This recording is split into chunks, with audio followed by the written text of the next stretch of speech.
Salut à tous mes amis investisseurs, j'espère que vous allez bien et aujourd'hui on se retrouve pour un épisode où je vais simplement investir devant vous et je vais aussi analyser l'action Johnson & Johnson. Pourquoi l'action Johnson & Johnson? Tout simplement j'avais un petit peu de cash dispo et je me suis intéressé aux actions que je possédais déjà et j'ai vu que depuis août 2023 l'action Johnson & Johnson a perdu au point le plus haut et au point le plus bas 16%. L'action Johnson & Johnson est une action assez stable donc c'est plutôt assez rare de voir cette action prendre une baisse de 15% comme ceci donc c'est pour ça que je l'ai analysé et ensuite je vais vous donner mon avis final. Donc si vous avez suivi d'ailleurs l'épisode de la semaine dernière, vous avez pu voir que j'ai vendu ExxonMobil et Chevron. Donc concernant Exxon, l'action n'a pas bougé depuis la vente et concernant Chevron, de même, l'action n'a pas bougé. On est sur des actions qui n'ont pas bougé du coup. Donc voilà, c'était le petit point concernant mes ventes. Donc en fait, il n'y a pas eu de mouvement concernant les deux actions. Donc pour ceux qui ne connaissent pas l'action Johnson, je vais la présenter brièvement. Donc Johnson & Johnson, c'est tout simplement une entreprise qui vend des produits dans le domaine de la santé dans le monde entier. Donc elle produit pas forcément que des médicaments. Donc ils font des médicaments, des vaccins, etc. Mais ils font aussi des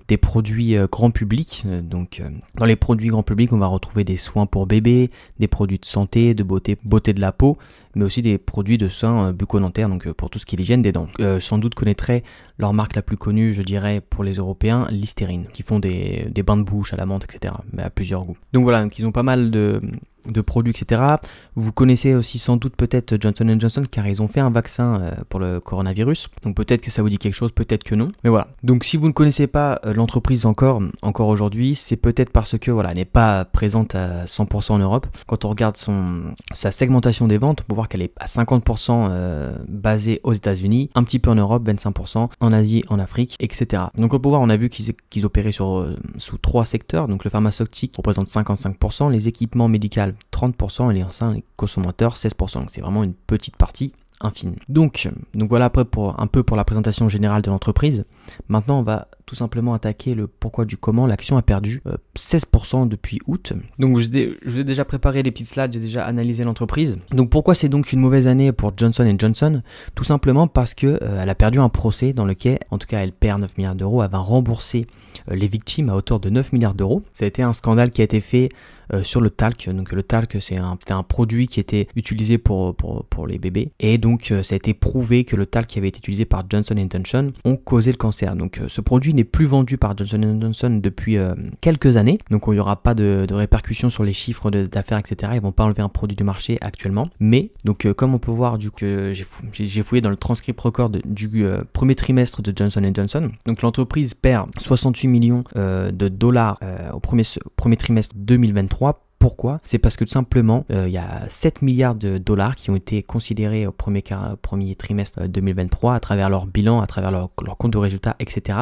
Et du coup, cette prise en charge, du coup, ces 7 milliards, elles viennent d'où? Enfin, ces 6,9 milliards viennent tout simplement du paiement du procès contre le talc. Et du coup, ces 7 milliards d'euros vont tout simplement causer la perte, une perte pour ce trimestre-là. Si on enlève les 7 milliards de dollars d'amende, on se retrouve quand même avec une augmentation de 3%, donc c'est assez faible quand même pour Johnson & Johnson, 3% et même en général. Mais voilà quand même, je voulais juste vous montrer que l'entreprise n'est pas en fait, oui elle va avoir un bénéfice par action très très faible cette année en 2023, mais pour 2024 ça s'annonce beaucoup plus radieux.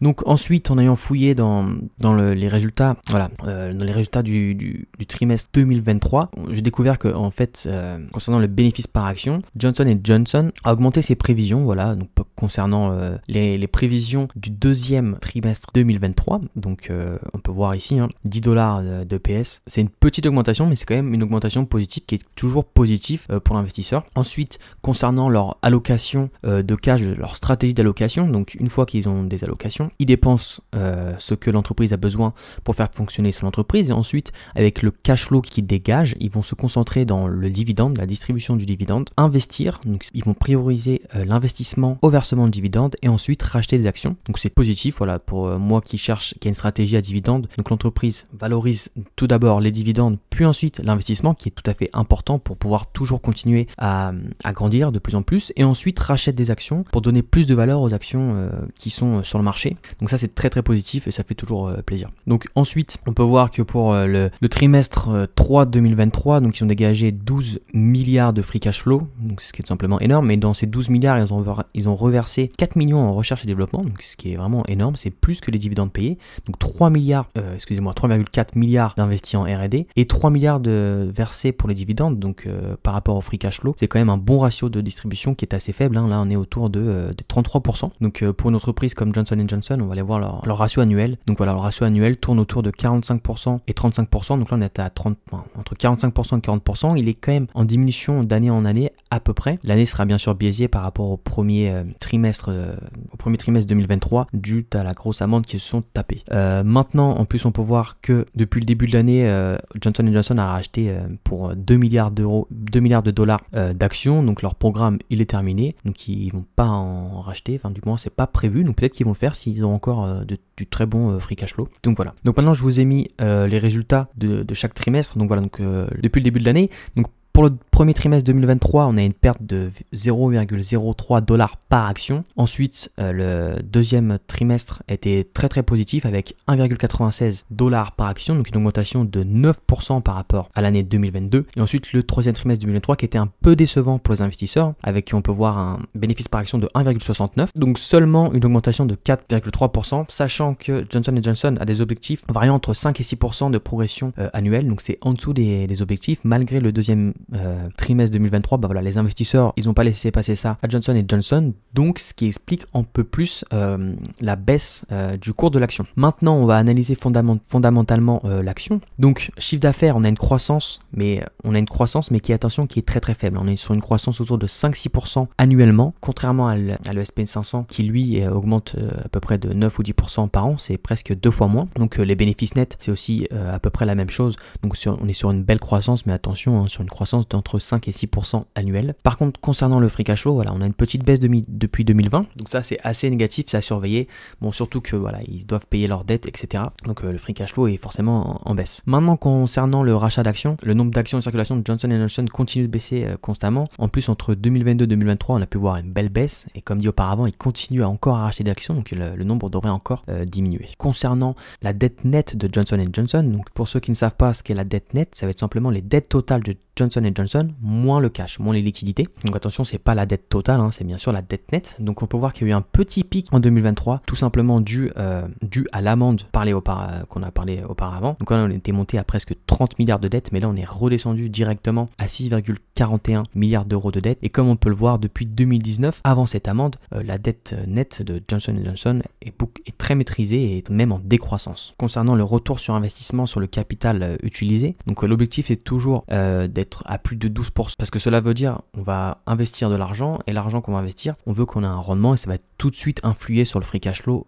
etc. Free cash flow, bénéfice net. Donc comme moi je cherche des entreprises qui ont une progression du dividende et du cours à 10% par an, il faut qu'il y ait un objectif à peu près minimum à 12%. Et concernant Johnson & Johnson, depuis 2014, ce ratio est compris entre 16% et 20%, donc ça c'est assez positif, on peut voir le début du canal, mais sinon ouais, voilà, on est toujours à plus de 16%. Donc enfin, donc après avoir analysé fondamentalement l'entreprise, moi clairement elle m'intéresse, les chiffres sont bons, même les chiffres du troisième trimestre 2023 me font pas peur, même s'il y a eu une progression uniquement de 4,3%, mais d'autant plus, j'ai fait un petit calcul d'objectif de prix. Donc cette année, donc avec une prévision de 1,93 $ pour le dernier trimestre, le trimestre 4 2023, on devrait atteindre un bénéfice par action annuel de 5,56 pour Johnson & Johnson. Mais attention, dans cette année-là, est compris le premier trimestre qui est vraiment nul, qui est vraiment pas ouf, voilà, qui est négatif. Encore, je me répète, mais c'est dû à l'amende qu'ils se sont tapés concernant le talc. Mais du coup, pour l'année 2024, si on prend du coup la prévision du trimestre 4 de 1,93 $ par trimestre et qu'on ajoute à ça une progression de 5%, qui est l'objectif tout simplement de Johnson & Johnson et qui est